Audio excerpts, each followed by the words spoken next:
The gentleman with us tonight, as I've mentioned earlier, is the co-president of the Freedom from Religion Foundation. And he became a teenage evangelist at 15. At 16, he was choir librarian for faith healer Catherine Coleman's Los Angeles appearances.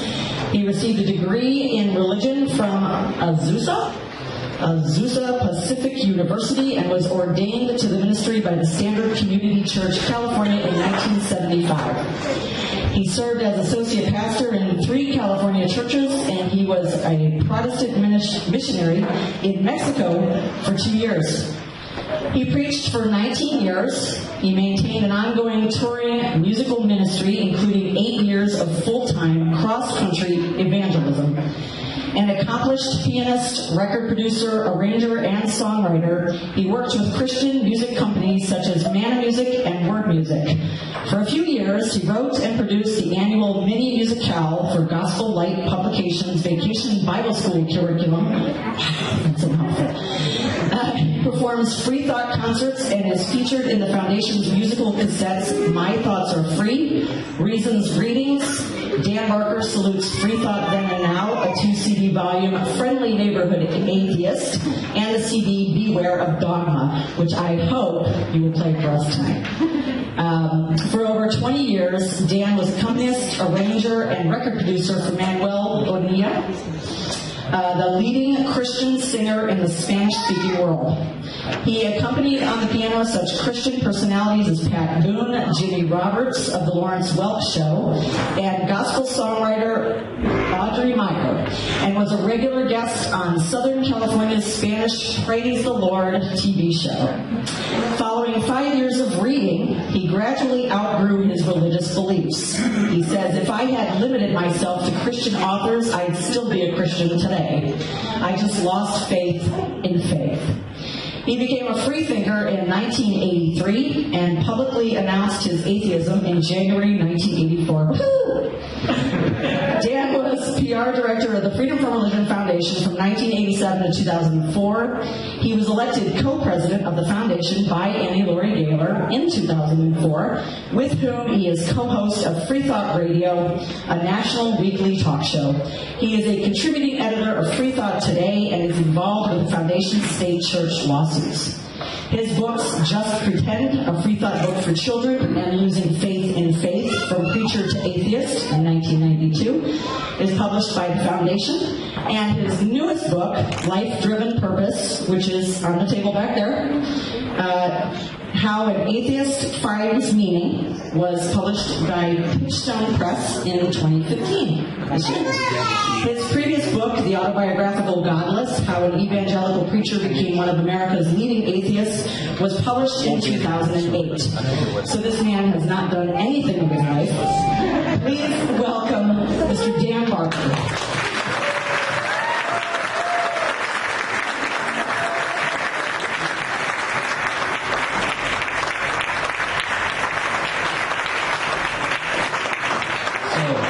Thank you, Marnie, and thank you, Mark, for all your hard work. And thank Juan for transportation from the airport. And thank Ray and Lisa for their great hospitality.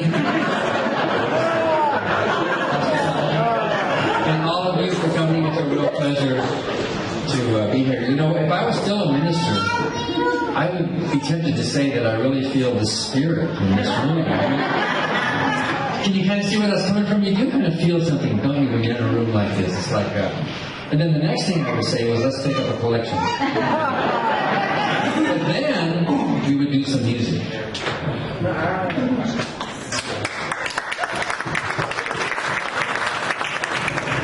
Is this on? Okay.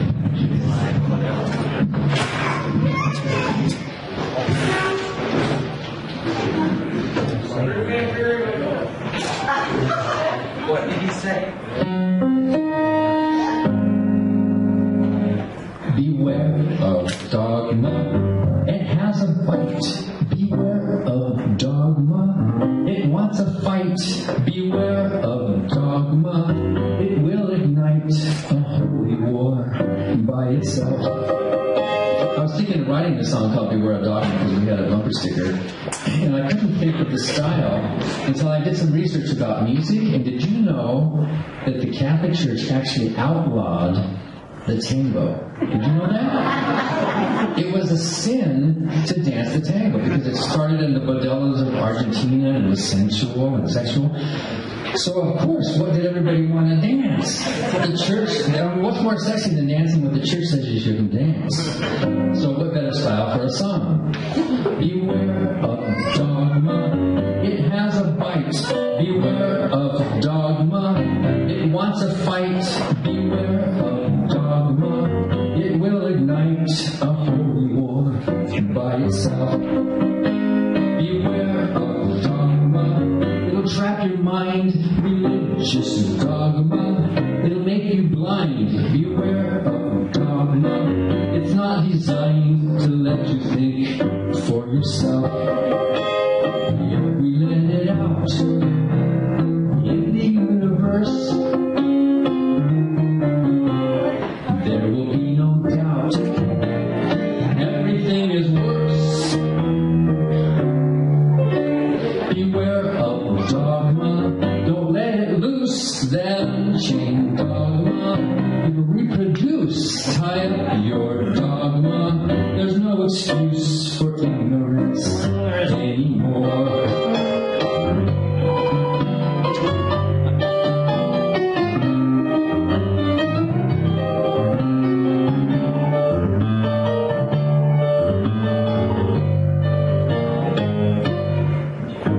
Beware of dogma, don't let it loose, then chain dogma. It'll reproduce, tie up your dogma. There's no excuse for ignorance anymore. Please, clean up after your dogma.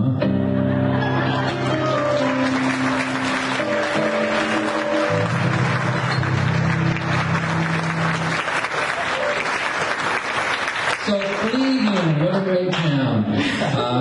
I was reminded that I've been to Cleveland a few times, but I came here once in a totally different context. You know, I do a lot of public debates. I did my 120th public moderated timed debate last Thursday night in Tempe, Arizona at ASU with a Roman Catholic, a young earther Roman Catholic of all things. And it was a packed room, and it was really a lot of fun, and a bunch of, well, I was going to say a bunch of you people showed up because you did. I mean, all over the country there's this bubbling up of freethinkers and humanists, and they were all sitting up there cheering, and I love debates, and 120 sounds like a lot, and it is, except my first one was 1985, so you spread it out over 30 years, it's like maybe 4 a year. But 8 of those debates were with Dinesh D'Souza. How many of you know who that is, Dinesh D'Souza? How many of you love Dinesh D'Souza? He wrote all those books about Christianity and such, and a very right-wing political guy. We did 8 debates in as many states. And he called me a couple years ago, and he said, "Hey Dan, let's do a debate about abortion. The Cleveland Right to Life is having a big conference, and they want you and me to do a debate on abortion." And I said, "You know, I like doing debates, but I don't want to spend a whole weekend up in Cleveland for this Right to Life group to debate you on some issue that really isn't. It's not really the purpose of the foundation. We're for stateship separation, and do I want to spend the whole time?" And I said, I don't know." And he said, "Well, but I already told him you would come." And I said, "But still, I mean, to spend all that time just to do that, I don't know if I want to do that." And he said, "Well, I'll split the honorarium with you." And I said, "You get an honorarium?" Because I never tried, I just go do them. And he says, "Yeah, they're paying me $5,000. And he said, "I'll split it with you if you'll come." And so I asked Annie Laurie, I said, "Annie Laurie, Annie Laurie, one of the leading feminists in the country, right? You know, and she's feeling the same way, but then she said, "Well, you know, we could do something with that money." So I flew to Cleveland, and these Catholics picked me up at the airport, and it was weird coming back here in that context, and all these people in this huge room at this hotel. I was the only liberal free thinker at all. It was just weird. But I kind of liked it, actually. During the debate, I said to something like, you're all concerned about abortion, but a lot of you have these WWJD, what would Jesus do? You have them in bracelets. Well, Jesus never said a thing about abortion. So if you want to do what Jesus did, keep your mouth shut about abortion. They didn't like me very much. It was a pretty good debate. It was a fun debate, but so I came home and they gave me the check for $2,500. So as soon as I got home to Madison, Wisconsin, I signed the check over to the Women's Medical Fund,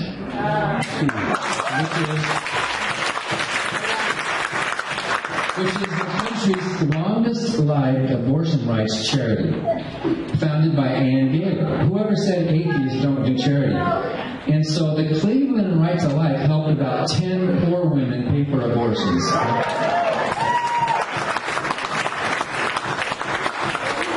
The foundation was actually started because of women's rights. Way back in the 60s, Ann Gaylor and her young daughter, middle school daughter, were starting to agitate for birth control and for abortion rights and for women's rights and all that. And they went to a city council meeting back in the early 70s to testify about. They were actually praying. They were going to go testify some women's issue. But before the meeting started, there were some priests up there.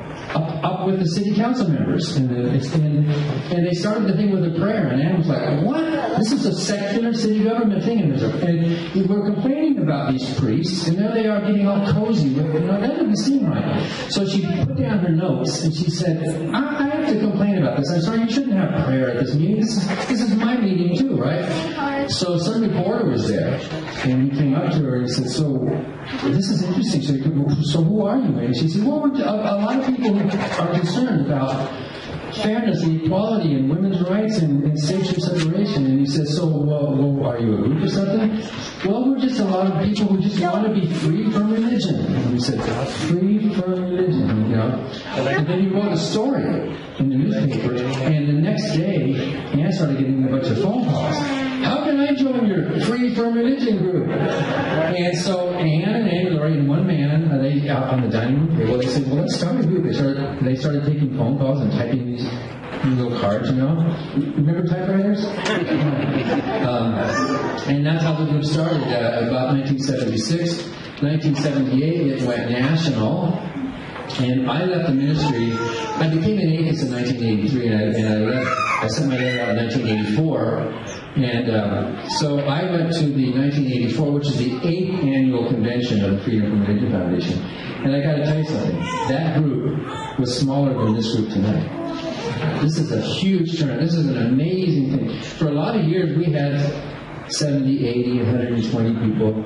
When I came on as PR director in 1987 as a job, we had about 1,800 members in the National Freedom from Religion Foundation. And we thought that was pretty cool. 1,800 members.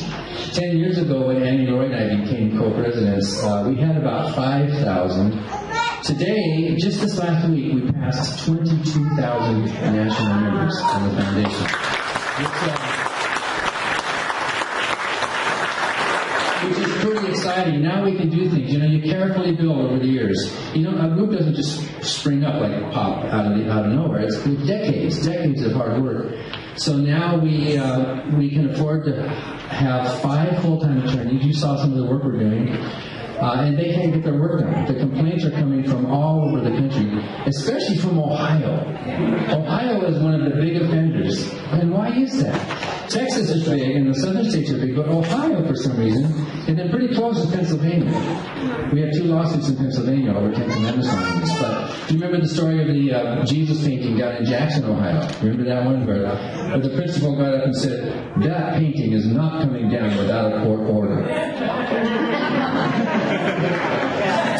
So it came down. It was a settlement. It was a court order. It was a settlement.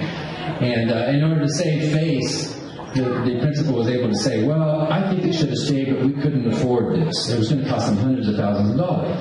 And that's actually kind of cool. And, it's okay that they can save face, because politically they don't want to be the principal that took Jesus off the wall, right? And so if they know there could be a financial burden to what they're doing, and then they could go to the community and say, times are tough now, we don't want to waste money on this, so let's move with Jesus' name.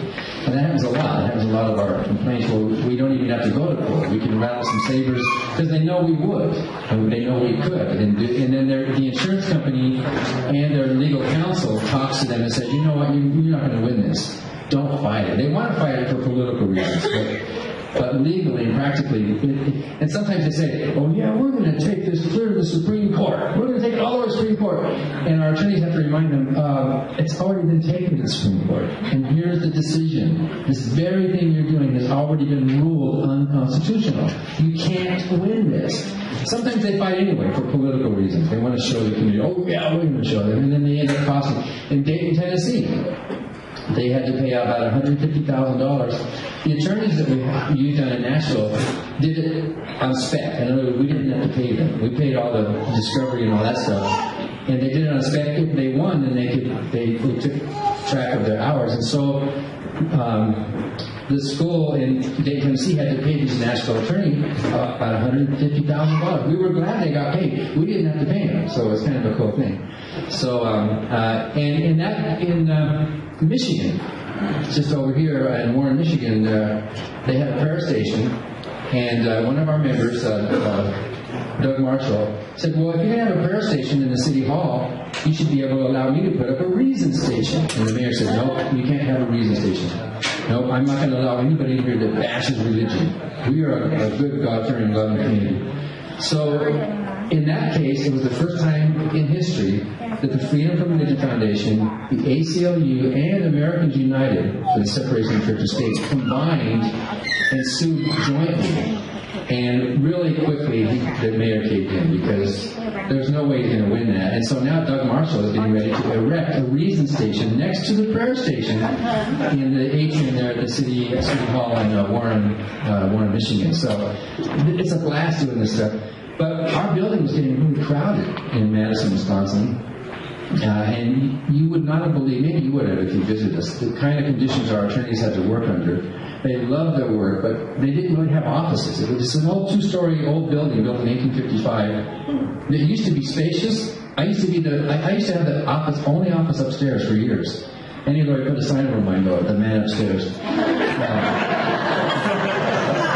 And I still have that sign, it's cool, but I'm not the only man upstairs now. So we raised money, and we just, in January, moved into our addition, expanding the building, and which quadrupled our space. And you should come visit us now, because it's just an amazing...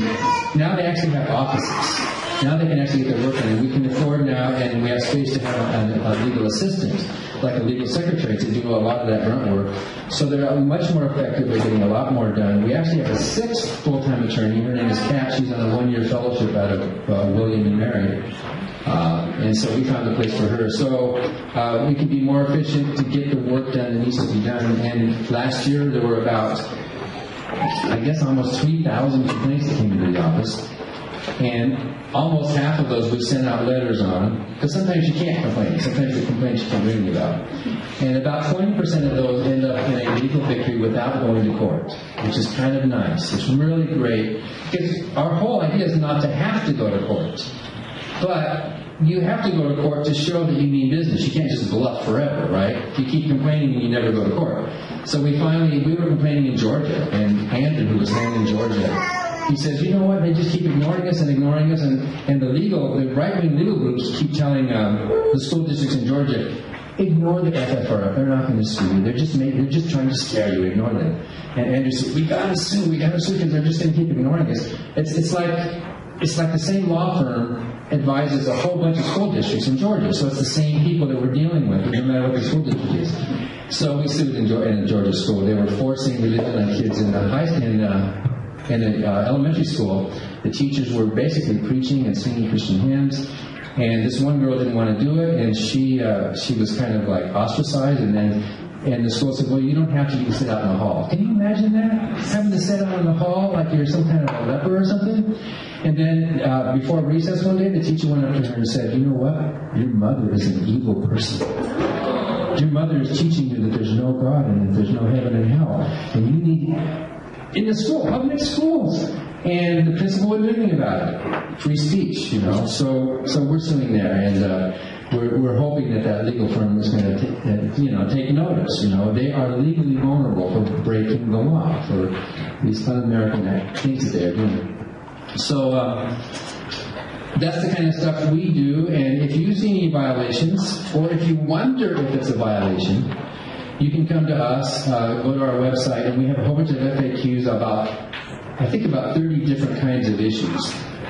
Public symbols and nativity scenes. The biggest single complaint we get is about some schools. At schools, you know, things happening at the school level, prayer before football games, and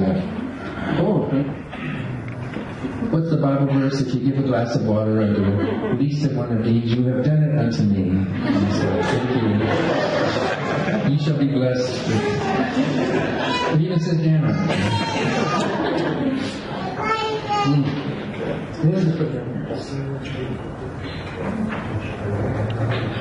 So in our conventions, we have a blast. This October, we're having our 38th? If 1984 was the 8th, so this would be the 39th, right? Okay. So, and we're going to have a tour of our brand new building. You can come and see it. And on the 4th floor of the new addition is a nice auditorium. We finally actually have a place to have meetings.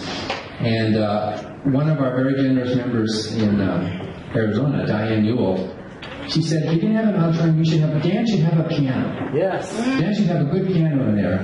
And ordinarily, a nonprofit group, especially a nonprofit group like ours, should avoid trying to be extravagant, right? You know, like all these mega churches and all this stuff they do. We don't want to look like we're taking money and doing all these extravagant things. And Ann Gaylor's whole philosophy was conservative fiscally. And you know, we might have grown faster, but her whole idea was let's just take it and build it as we go.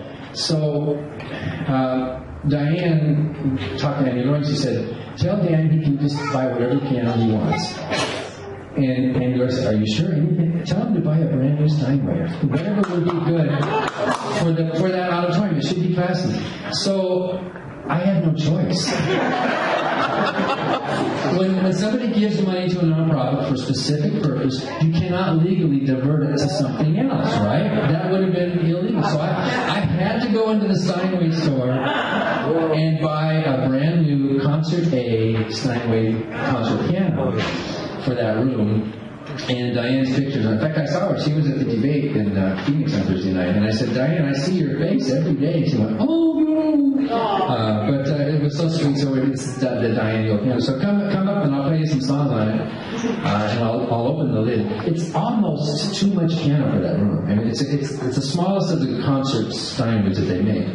But it's just a great sound and a wonderful sound. So come in October and I'll give you a little private concert or something. But at our conventions every year, we have this tradition that started at least 20 years ago, maybe more. You know how these cities have these prayer breakfasts, and they invite the mayor or whatever? We have an annual non-prayer breakfast. And instead of a moment of silence, we have a moment of bedlam. And you should see the hotel staff when we do this. And then after the non-prayer breakfast, and by the way, the mayors never come. I don't know. We invite them, you know, wherever we are, they never show up. You know, they show up to the Christian things, right? But why don't they show up to our thing? One of these days they're going to do it. They're going to say, oh, freedom from religion or NOFS is going to have, we should show up for community, you know, show. Like they actually respect people like us, right, in the world. Like we mean something. Or like our votes might mean something. So, but after the non-prayer breakfast, I always sing. The farmers pray for precipitation, and then they say, in God we trust. Then along comes a drought, dries their crops out, and turns their prayers into dust. The next time they need some assistance, they should take the advice of Mark Twain, who said, it's better to check the weather report before you pray for rain. Nothing fails like prayer. Nothing fails like prayer.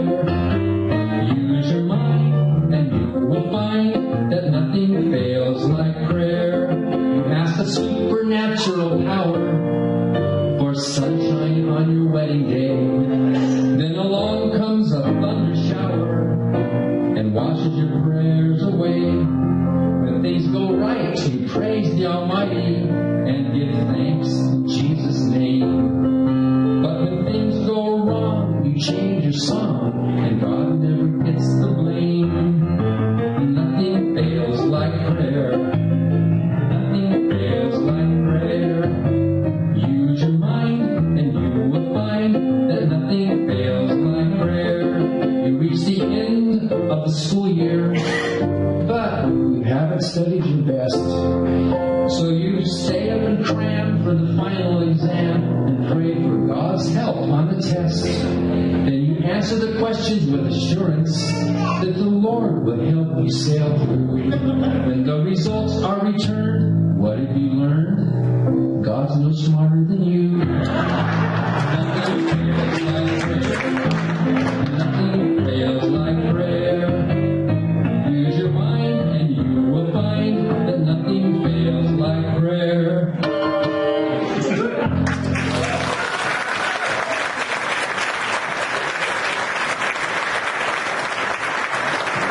So as I came in here, I saw some faces that I knew I had seen and some others that I remember seeing because I saw you in our newspaper. How many of you were on one of the billboards here in town? Yeah, I recognize you. Your faces were on there. How many of us? Did you all see the billboards? Yeah. And Lisa was on one? Which one was the best one, Lisa? Yeah. Amazing thing to be able to see. What were there, like 8 of them or 12? How many? 11 around this area. And a slideshow up on the screen. Oh, there's some up there. See, there's some of the billboards that were up around town, and they were up. They were up for a month at least, right? Yeah, on the highways or on the roads around town. There's some there. Yeah. We are united in growing in secularism. We are awed by nature, not the supernatural. Oh, that's cute. So this is part of our Out of the Closet campaign, working with local chapters and just local groups of people who want to come out of the closet, because it's kind of like what happened with the gay movement. Because as soon as you know somebody who's gay, then you tend to be more favorable. If they're just these sort of amorphous things. There's Eric Towney, pharmacist, a drug dealer, atheist.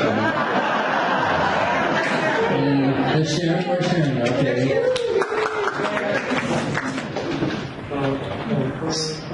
And we printed these in the newspaper too.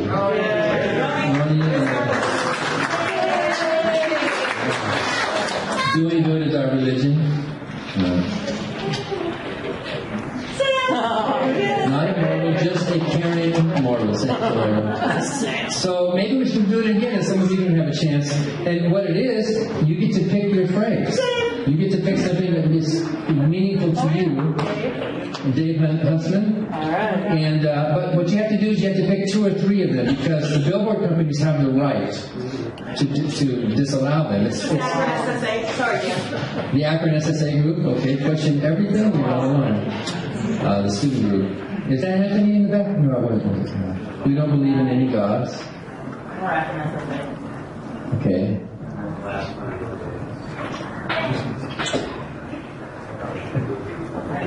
Freedom comes from within. Oh, that's good. That kind of ties into my next quote.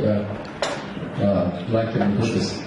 So, somebody suggested, wouldn't it be great if we could get Ron Reagan on the billboard here in town? And Annie Laurie just told me, I talked to her, I talk to her every day, but yesterday she told me that Ron Reagan is probably coming to our convention in October. So he's in Italy right now, and he wants to do it, but he's got to check when he gets home. So we might be able to announce real soon that Ron Reagan will be in Madison at our convention in October, whatever the dates are, 11th, October 9th. Well, whatever it is, you can look at it. So maybe one of you would like to be, you have to be pretty brave to do that. You have to be pretty out. In Sacramento, our chapter had 55 billboards up at once. There were so many takers. We had to use 2 different billboard companies. It wasn't just one outdoor company, but 2 of them. And it took so long to get it done, and all the photographs, and it's a big job. And so it got into like November by the time they went up. Well, they went up in November, and then the media were saying, why are you picking on Christmas? Why are you trying to rain on the Christians? We didn't even think about, here's this special holiday for our Lord, and you're putting up these atheist signs, and you're trying to spoil everything. Which actually was, I guess, kind of good that it was up during that time of year. Because Christians don't own the month of December. We all participate in this for whatever reason, whatever you celebrate or don't celebrate. Or if you're like Tom Kennan, nothing. He goes to work on Christmas Day at CFI. But so Ron Reagan we might be able to get him on a billboard. And that ad's been running on CNN. That ad was Ron Reagan, not afraid of burning in hell. And boy, do our phones jump off the hooks. A lot of people saying, boy, I thought I was the only atheist in Nebraska. And here I see this. But a bunch of crank calls, too. You can imagine the crank calls. And our staff, our clerical administrative staff, answering the phones, and a lot of them leave messages. And poor Jackie has to listen to every single message, because it could be a good one. It could be a good address, but she's got to listen to all of them that come in, including the stuff we can't even print in the paper. We print some of it in the paper, but some of it, you know what I'm saying. The way some people can be, just horrible. And we've had to call the police a few times. The police have told us, please, we want to know who's making these threats. We want to know who they are. And we actually got a restraining order against one guy. He was getting a bunch of people to try to crash our website and all that stuff. And it's kind of nice having attorneys on our staff, because here we have people we can actually consult. How do we handle this, and what do we do about that? So some of you were at our convention in Hartford, Connecticut. What was that, about 4 years ago? I want to sing a song that came out of that. Remember Charles Strauss, the Broadway composer? He's the Broadway composer who wrote Annie, The Sun Will Come Up Tomorrow, and he wrote Bye Bye Birdie, and just a whole bunch of great songs. That he wrote, All in the Family. He wrote that theme song, and one of my favorite songs of all is...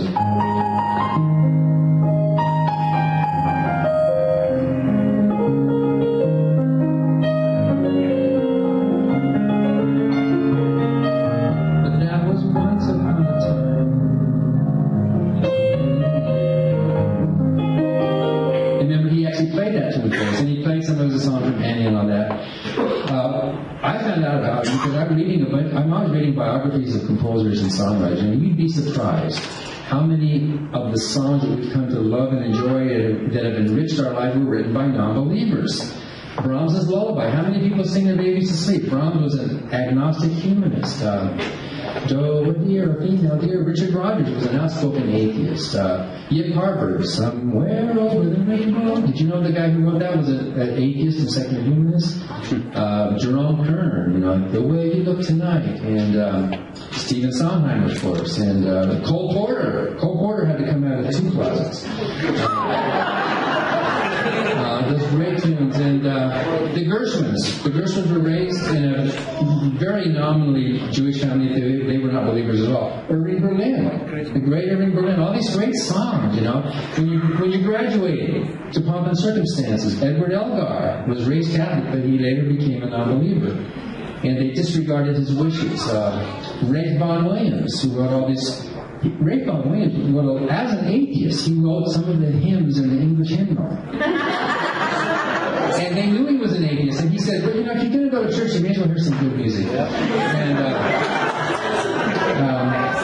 And in fact, Ray Vaughan Williams' Lark Ascending was played at Obama's first inauguration. That's just one of those beautiful things. So a lot of this music that we don't even realize was written by non-believers. Well, Charles Strauss, he's in his 80s now. I read his biography, Put On a Happy Face, that song from Bye Bye Birdie. And in it, he says he's a lifelong atheist. And he worked with Butterfly McQueen, the actress, and she was a life member of our foundation too before she died. She was the actress who played Prissy, the little maid in Gone with the Wind. And I don't know nothing about her. And she was a genius. She was just a brilliant woman, but they made her play these stupid stupid maid roles, you know.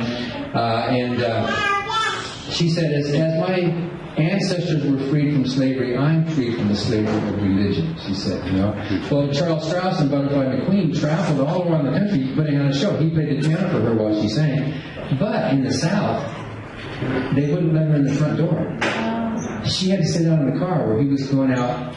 He had to go in and get the food so that she could eat. It was, you know, especially during the 60s and 70s, back during that time. And Charles Strauss tells this great story. It's a great read, his autobiography called Put on a Happy Face. And so I just called him up. I said, hey, I loved your book, and you're a lifelong atheist, and we talked to you on our radio show. And he said, sure, I'd love to. And then so we offered him an award, and he actually came up to Hartford, Connecticut, those of you who were there. And when he was accepting the award, Charles Strauss said, you know, I'm not much for speeches. Do you mind if I just played a few songs for you? And did we mind? Wow. Yeah. And then we had a piano up there. So he spent, what, 40 minutes or so? And he just did a whole bunch of his music. But during dinner, we were eating dinner, and there was a film crew there, too. They're doing a documentary on his life. So we're eating dinner, and there's this microphone keeps dropping between us. But he turned to me and he said, hey, Dan, you know what? I didn't know all these, I didn't know more about you people. This is wonderful. And Richard Rogers was an atheist. I knew him very, I didn't know he was an atheist. We should have talked about this stuff. And then he said, hey, Dan, why don't you send me some lyrics and I'll set them to music? And I'm thinking, yes, I remember that. Because he's not a lyricist, he's a songwriter, you know. And so I said, okay, but it took me about 6 months. And because you don't want to just send somebody like that, just any old lyrics. I mean, any of us could do that, right? And I had about 5 or 6 ideas that I started and threw them away. But finally I came up with an idea, like a list song, like Cole Porter used to write. And I sent it to him. I was kind of nervous about, you know, what he's going to think. And then he emailed back and he said, this is good. I can make a song out of this, but do you mind if I do a little bit of editing of your words?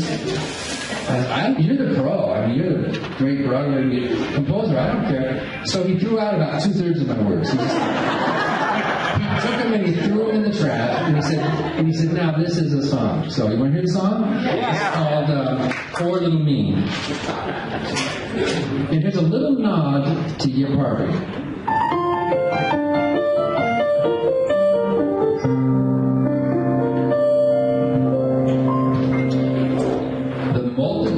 Mumble mythologies without end.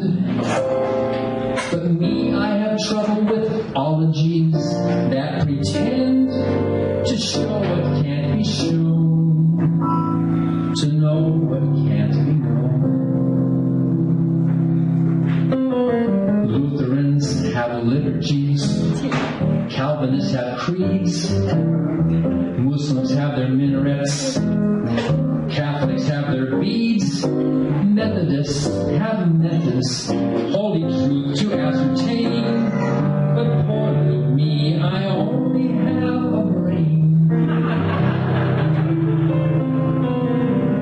Bishops transubstantiate, Shintos ring their bells, Transcendentalists meditate, while Wiccans weave their spells. Hindus chant a mantra when they can't relieve the pain. But poor little me, I only have a brain. So fearful of the Netherland, believers band together, unhappy with the weatherman, the Sunnis wave a feather. They dance in circles to demand great spirits and some rain. But what do you do when you only have a brain? Quakers quake and Shakers shake and Jews eat kosher food. Rastafarians wear their hair, I should say Pastafarians, right? Rastafarians wear their hair in pious gratitude. They all boast of miracles that no one can explain. But poor me, I only have a brain.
So the new book's coming out actually on April the 1st, appropriately. Some people call April 1st Atheist Day because, you know, the Bible says, the fool has said in his heart there is no God, in Psalm 14:1. I think we can actually agree with that and expand on that verse. The fool hath said in his heart there is no God, but the wise person says it out loud. So I'm not going to talk too much about it. It came out. It's coming out this Wednesday, actually, but we have some advanced copies of it. And it's a response. It's called Life-Driven Purpose. It's a response to, of course, Rick Warren's Purpose-Driven Life. Rick Warren's book, Purpose-Driven Life. Have any of you read it? Good. I hope one of you have. Oh, one of you has. Okay. The very first sentence of Rick Warren's book is, "It's not about you." So guess what the first sentence of my book is? It is about you. And turning everything upside down. The Secular Student Alliance is hoping to set up a debate between me and Rick Warren. Wouldn't that be something? Hear, hear. Purpose-driven life versus life-driven purpose. The foreword to my book was written by Daniel C. Dennett, the great philosopher, the man who wrote Breaking the Spell. And he said he was pleased to be a part of this because there's all this thing of what's the meaning of life? What is the purpose of life? And the publisher of this new book is trying something radical. And it sounds maybe a little weird at first, but I can explain it. The publisher is aiming for this book to be the very first atheist book on the inspirational bookshelves. You know when you go in the airport and you see this sort of inspirational, motivational, psycho-crap fake books by Osteen and you know, I mean, 7 Steps to Meaning or Find Your True Purpose, you know, all this stuff. And if you ever read Osteen, it's just nothing. It's just a bunch of, you know what, things are going to go bad in life, but God has a purpose for you. That's it. I mean, just hold on. God has a purpose. So if you look at the back of the book, it's called Inspirational. I'm sure some bookstores are going to put it on the atheist shelves. At least there's atheist shelves these days. There didn't used to be 10 years ago. But, and some people say, well, Dad, how can you have an atheist book be inspirational? That doesn't make sense, does it? And I think it makes perfect sense. I think we non-believers are truly inspired, while the believers are outspired. They have to get it from out there. They have to have something above them, like a sovereign or a king or a daddy or a lord or a sergeant or a commanding officer or a slave master, somebody giving them orders that they know, oh, that's my meaning in life. Okay, I'm going to march to that meaning. And then at the end they will say, well done, my good and faithful servant. You know, this whole idea that we are secondary in the cosmos. And I'm turning it completely upside down and telling Rick Warren he's got it totally backwards. The good news, you saw that little clip I did about the good news of the front porch and all that. You don't have to go down to my basement. The truly good news that we atheists offer the world sounds, this is going to sound counterintuitive, but it's a good thing to say. The great news that we offer the world is that there is no purpose of life. And that's good news. Life is its own reward. If there were a purpose of life, we would be, like, what's the purpose of a hammer? We would be secondary to something else. We would be acting in somebody else's movie. We would be playing someone else's role. The fact that there's no purpose of life is what allows us to have more purpose in life.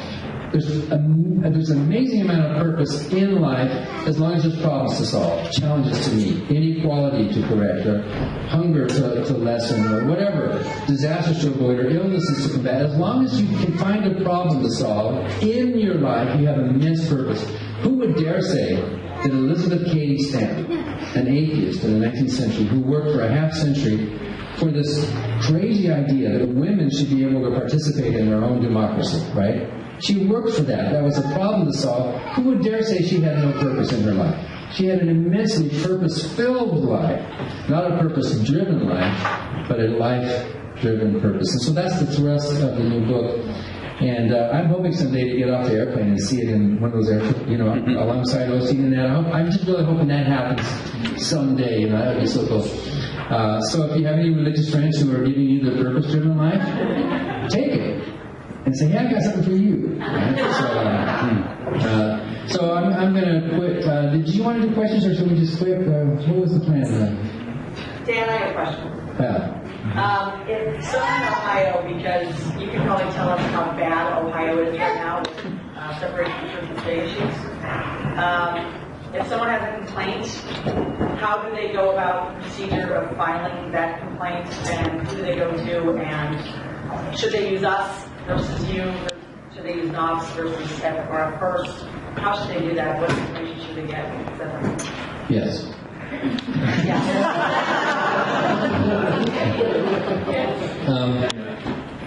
Well, our legal staff has an intake attorney. Her name is Liz.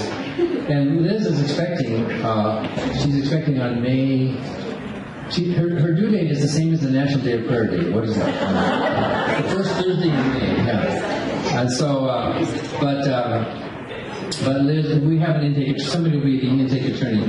So you can call us if you want and ask to talk to the legal staff. Or we have a form on our webpage at ffrf.org that gives you some advice. Before you contact us, don't just call up and say, you won't believe what they're doing in my town. I mean, that's great. I mean, we'd like to hear that. But before we can even make a complaint, we need facts. We need names and addresses. We need to know as much as we possibly can.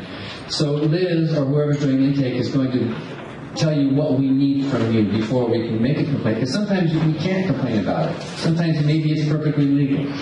And maybe you don't know if it is or not. And then maybe you're calling to ask if it is, and that's fine. But we have a form on our page that you can fill out and then send it to us. And we respond to all of them in one way or another. Usually to say, yeah, we'll do something about it, or we can't. If it's a school thing, especially like if it's a graduation at a public school, and you or your child realizes they're going to pray at my graduation next Tuesday, well, we got to get on that really fast. We have to get quick on the school things. So we give high priority to religion in the schools. Fill out the form, and someone will get back to you one way or another. And sometimes we get a letter out the next day, because these issues have come up so much that our legal staff has templates all ready to go. Sometimes they just give it to the legal interns. We have 3 or 4 or 5 interns sometimes, and the interns love this. So all they have to do is fill in the blanks. Like if it's in Ohio and it's in this circuit, federal circuit, and the language from the court cases and the precedent that relates to your state or your federal district, then they can just change a little bit of the wording and get that letter out quick to the principal or to the post office or to the mayor or to the governor or to whoever we're complaining to. We don't sue people, we sue governments. We're not interfering with freedom of religion. We're interfering with the government level that interfered with establishment of religion. So we can get a letter out quick. So, did you have a question, Ron? Yeah. Would you comment on the recent law in Indiana? Oh, the RFRA, Religious Freedom. Well, Indiana just passed the Religious Freedom Restoration Act for their state. You know, there's a federal Religious Freedom Restoration Act, which is that whole thing. And we had Marnie Hamilton at our convention last fall in Los Angeles, who's a really expert on RFRA, R-F-R-A, Religious Freedom Restoration Act, which is really just a religious end run around the Supreme Court. And what RFRA really is, basically, is it's a way for churches and religious organizations not to have to obey the law when it comes to discrimination, and because they can claim that it's a burden on their religious practices. So really, the RFRA in Indiana that just passed is really kind of a mask for discriminating against gays, really. It's basically what it is. We don't want to have to serve gays, but the law says we can. But now if we have a RFRA in place in our state, our religious freedom is protected. So, which is really inside out, isn't it? They are claiming that the state would be discriminating against them by prohibiting them from discriminating, which is what they want to do. So it's really sinister. We think RFRA should be overturned. We don't think it's a good congressional law at all. The Supreme Court has sometimes even hinted that RFRA was really a slap in the Supreme Court's face. The Supreme Court made a rule, and so Congress passed RFRA just to get around that rule. But the current makeup of the Supreme Court is probably not likely to overturn RFRA. But we can complain, you can complain, and if it comes before this state in some way. Is there a RFRA here in Ohio? You know? Okay. We're not a lobbying organization, so we can't advise, but we can say tell your representatives what you think about these things.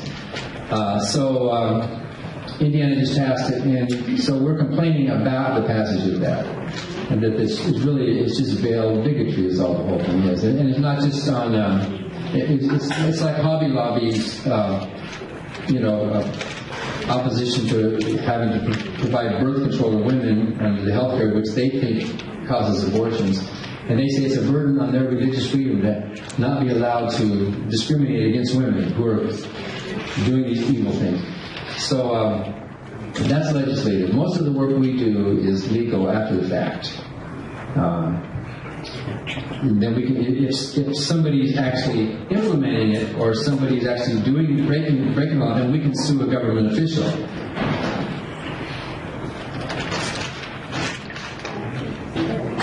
So, any more questions? Yeah. What's the dessert? One of the things I've heard about recently, which is, as I understand it, becoming quite an irritant to people like us, is the whole good news clubs that have been coming up in schools. As I understand it, in Ohio, in fact, the first news I heard about good news clubs in Ohio was from the FFRF, and I appreciate very much, being able to be a part of that news pipeline. I'm curious to know how FFRF is addressing that, and, to put it simply, what's going on with it? Yeah. Catherine Stewart wrote a book called The Good News Club about this insidious attempt for these religious right. It's really a group called Child Evangelism Fellowship, which is a national organization that views our public schools as a mission field. And there were some Supreme Court cases that acknowledged and gave the right to any group after hours to come on school campuses. So good news clubs are legal. They are local people bringing the gospel and religion into the public schools right after the school day ends. That's legal, as long as it's not during instruction time.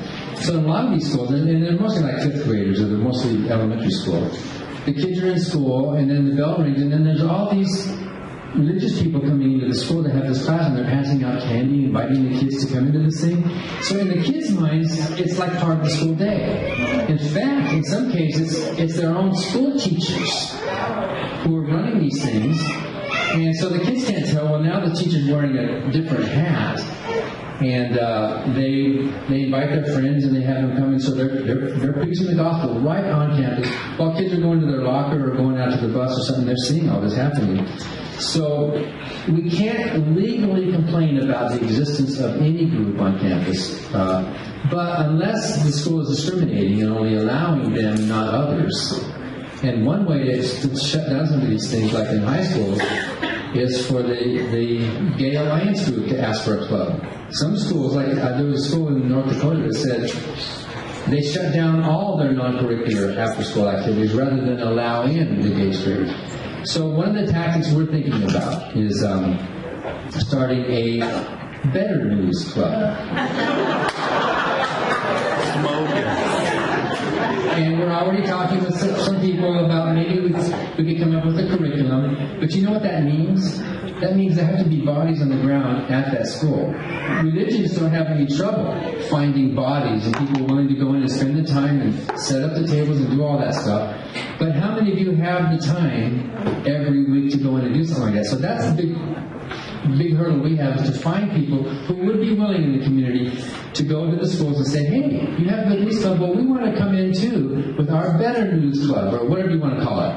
And I'll volunteer right now. Oh, you will? Okay, there we go. I live just down the street from my local high school. Well, there you go. I'm retired. I'm sure they would love to see you coming out with the materials. So either they'll let you in which case you better go through with it, so they know you're not bluffing, or they're going to shut down the whole thing, which is kind of better, actually. So sometimes maybe just a threat of you doing it would be enough. But see, that means we have to print materials and we have to have some kind of a curriculum ready, and you're going to have to help come up with stuff too, so that we can fight fire with fire. So it's in the early discussion right now, and it's something we're talking about, but we haven't made a huge commitment to yet. But I think it's something we ought to do.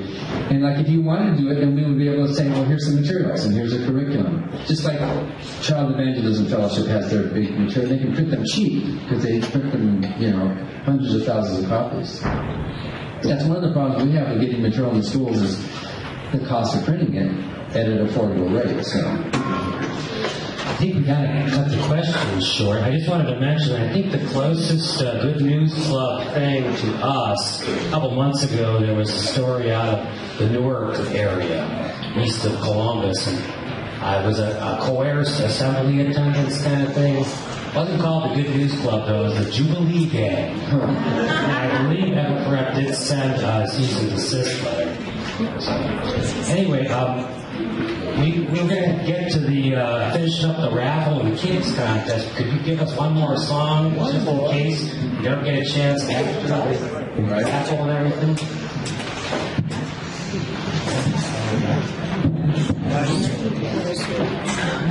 this is one of the earliest songs I ever wrote. 1984, after I left the ministry. I used to be an evangelist, selling salvation. Really, you're selling damnation. And so I wrote a song to counter that whole thing.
Shattered. We cannot win.